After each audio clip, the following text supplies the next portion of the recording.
Today on Loyola News Chicago, we discuss Sexual Assault Awareness Month and how Loyola is taking action to evaluate sexual assault on campus by sending out a community survey. Plus, find out why a popular fast food chain near Loyola's Water Tower campus closed its doors. I'm Grace Runkle, and coming up, why this bag of coffee does so much more than just wake you up.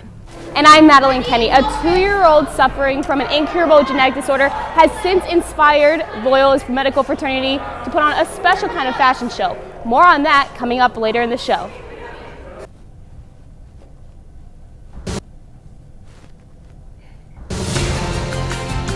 From the Convergence Studio in the School of Communication, this is Loyola News Chicago.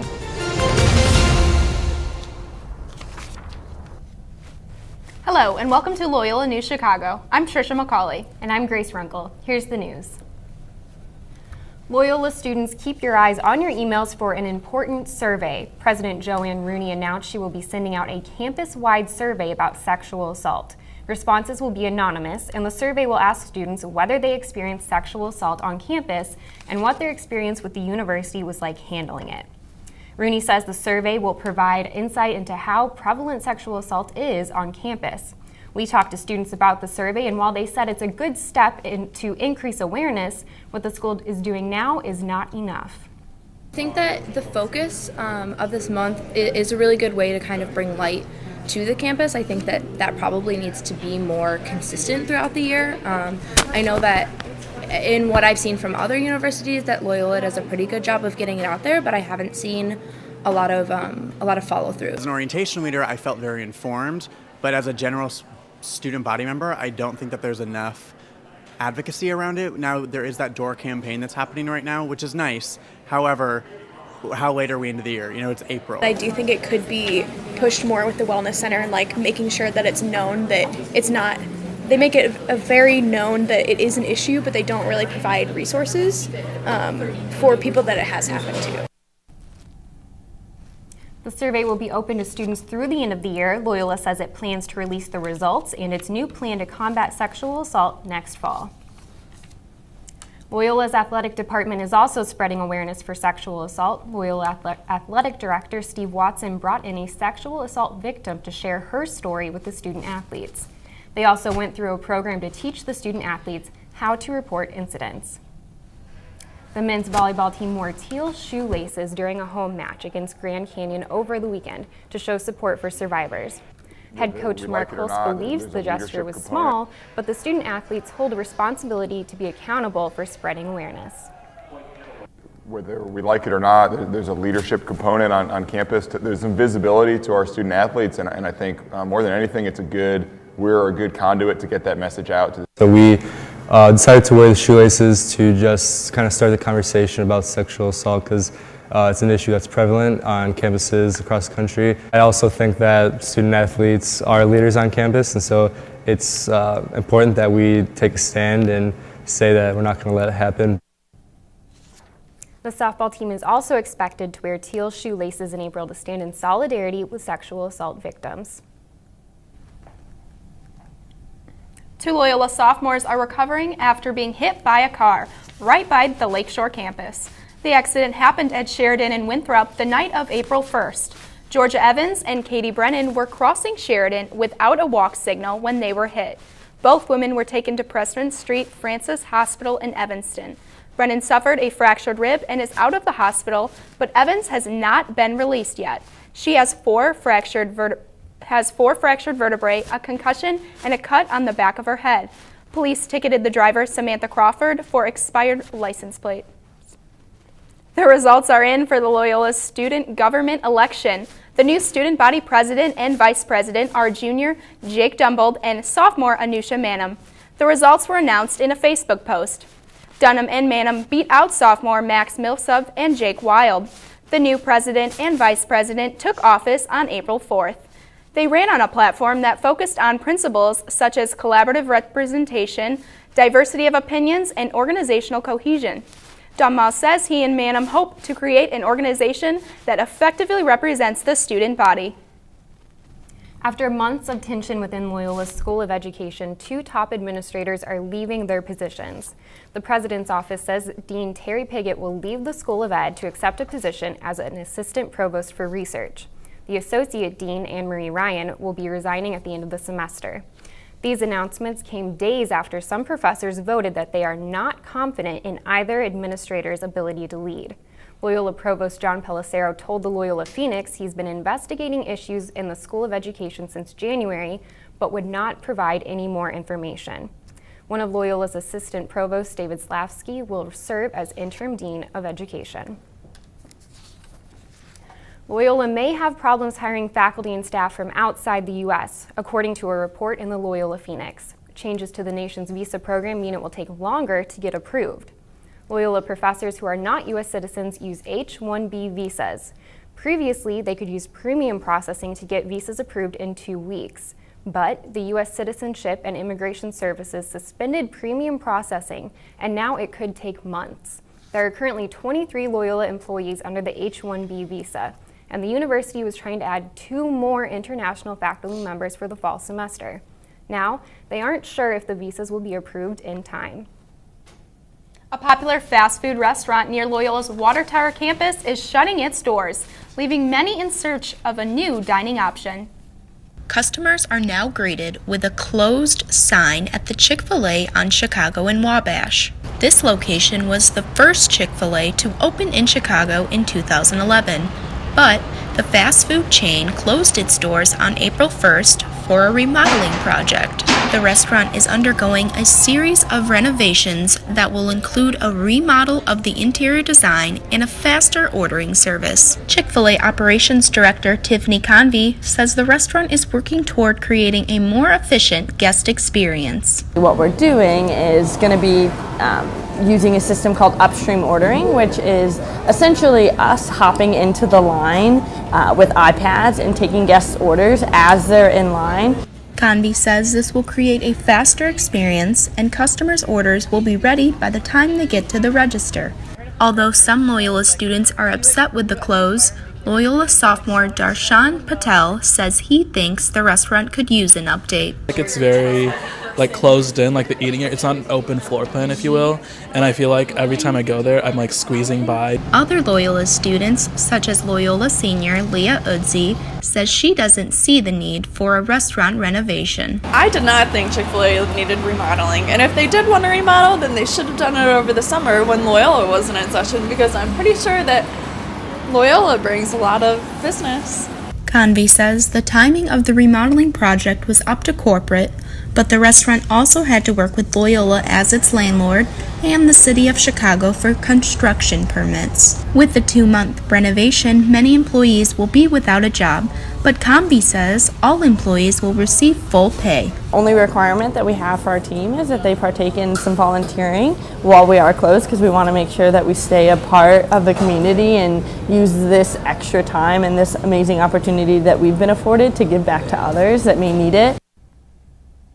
Convey says if everything goes as planned, the restaurant expects to reopen its doors the first week of June.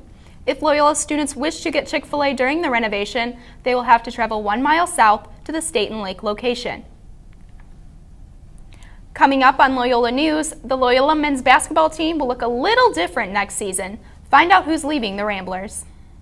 And you'll get an inside look at how Back of the Yards residents are bringing the community together through coffee. More on that when we come back.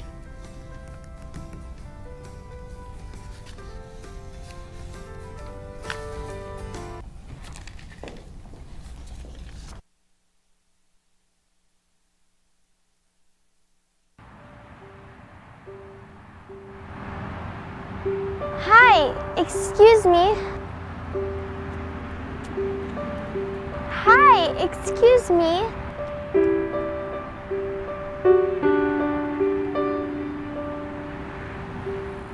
If you wouldn't buy a gun from a little girl, why would you buy one from an unlicensed dealer? Help close the private sale loophole. Visit ICHV.org today. Nader Issa is here with sports. Sounds like there could be some big changes in the works.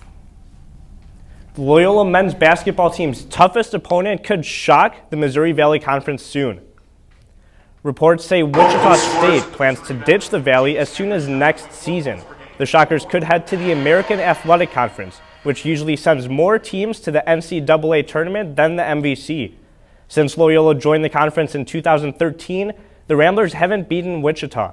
The Shockers are 9-0 against Loyola in that span, including a win in the MVC tournament.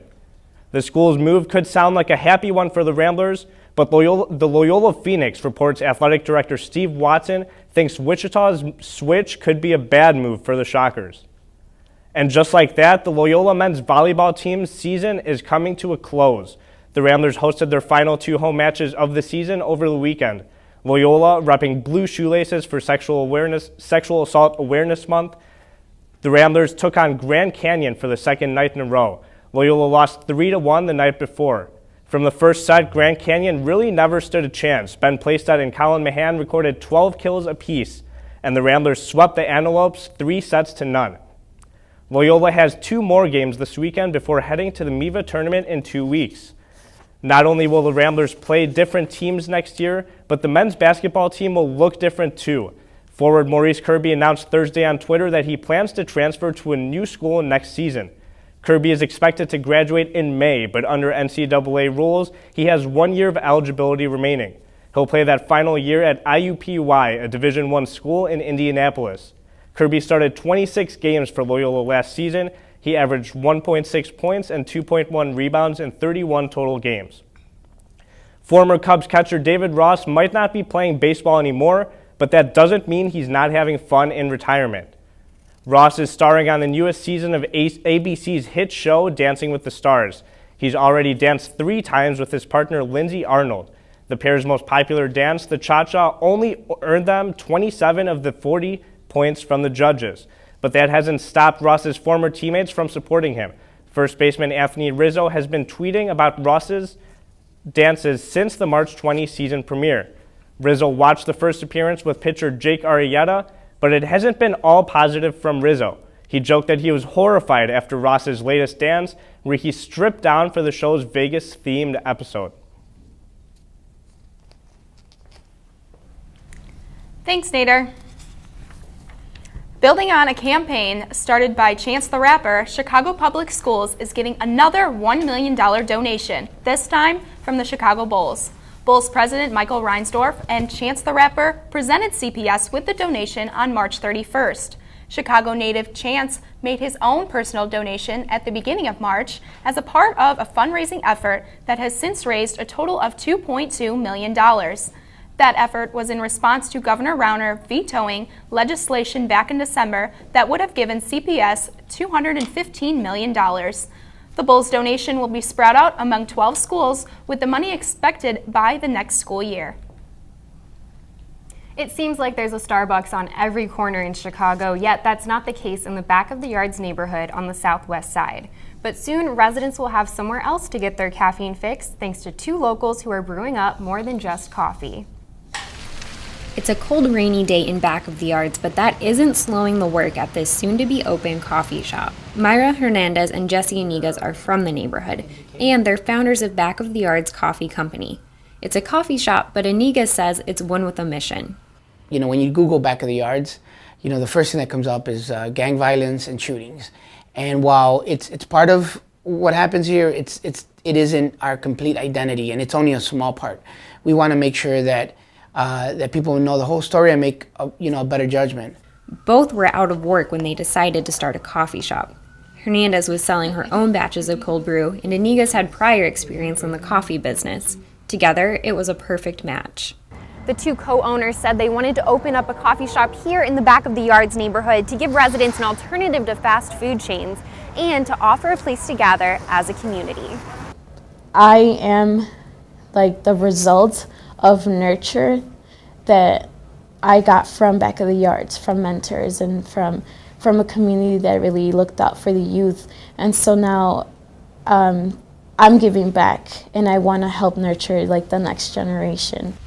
And they won't have to look far for the next generation. The coffee shop is right across the street from Back of the Yards College Prep.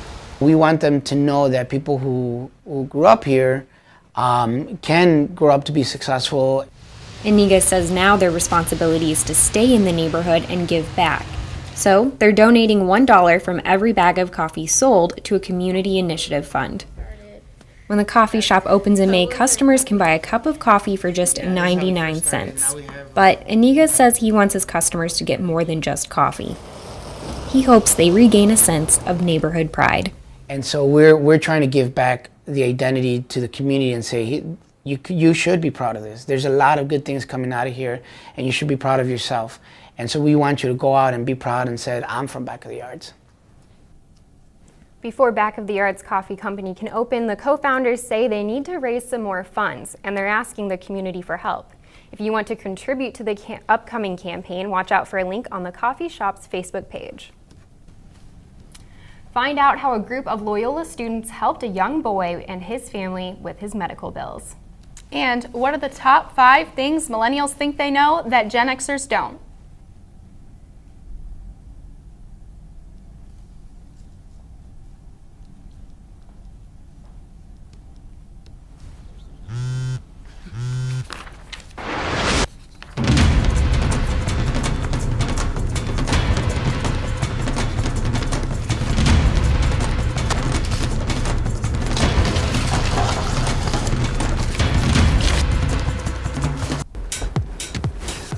Nuts. It's crazy.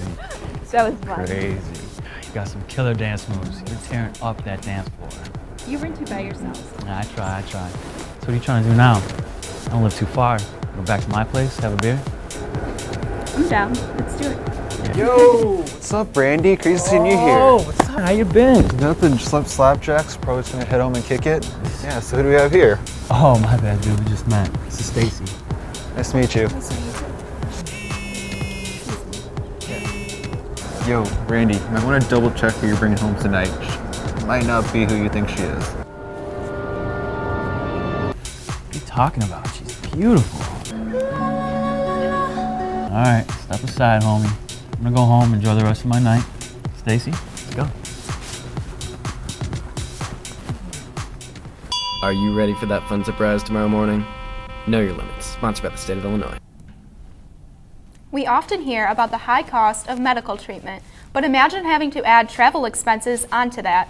A Loyola organization wanted to try and take the financial burden off those patients. Here's Madeline Kenny with the story. When CJ was born, the doctors knew something was wrong. He was smaller than average and didn't develop properly. After a few days, doctors diagnosed CJ with Williams syndrome, a non-curable genetic disorder that creates problems with a person's heart and lungs. At 3 months old, CJ underwent his first open heart surgery. His family travels 1 hour almost weekly to Lurie Children's Hospital in Chicago, where CJ receives his treatment. It's stories like CJ's that inspired Loyola's medical fraternity, Phi Delta Epsilon, to put on a unique kind of fashion show. The Anatomy Fashion Show wanted to send one message to attendees. True beauty comes from within, literally. From the skeletal system to various muscle groups, more than a dozen artists spent 8 hours painting different body systems on 50 models. With all the models having different motives for walking, Loyola sophomore Tom Swanos had a special reason to walk in this year's fashion show. The year that is for Lurie Children's Hospital, and for sick kids, it means a lot to me because I was in their position at one point, and I know they need all the support they can get. 1 month after he turned 8, Swanos was diagnosed with leukemia. Throughout his 3 years of chemotherapy, he spent a lot of time at a children's hospital. Swanos strutted down the runway as the nervous system and showed support for children with illnesses. He also took time to thank the crowd of more than 100 for their support. And things like this and donations that we all give mean a lot to us. It's awesome. It's the reason why I'm up here staying here today. I'd like to thank you all so much for coming out, and a big round of applause for everyone out. In the end, Swanos had one message for those dealing with illness. Never mistake it as a weakness, and always look back on it as one of the biggest strengths of your life. That is probably the most important thing I would say. With all the proceeds from the fashion show going directly to help Lurie Children's Hospital patients, Loyola Senior and Phi Delta Epsilon Director Hannah Konopinski feels good that her fraternity can make a difference. They need all the donations they can get because they never turn a child away, and they get everything they need. Families are taken care of no matter what. Phi Delta Epsilon raised more than $15,000, which was double their original goal. That money will go directly to Lurie's Children's Hospital and help patients like CJ. Back to you at the desk. Thanks, Malin. Sounds like a worthwhile cause for sure. Rolling Stone released a list of 50 things millennials supposedly have never heard of. We chose 5 of the best. Do you remember developing your own film, leaving messages on an answering machine? And how about those choose your own adventure books? Before we had Google Drive and Netflix, there were floppy disks and Laserdisc. But there's also a list of 50 things millennials do know that Gen Xers don't. Some of them include Go-Gurt, Corbin Bleu, Neopets, Snapchat, and Tinder. Okay, Trisha, I knew about a lot of those things I supposedly didn't. Like, I just got film developed recently. What about you? Yeah, I'm aware of some of those too, but I did just teach my mom how to use Snapchat last week, so I think they got that part of the list right. I think so too. That's our news for today. Thanks for watching. Join us next time for another edition of Loyola News Chicago. Have a good day.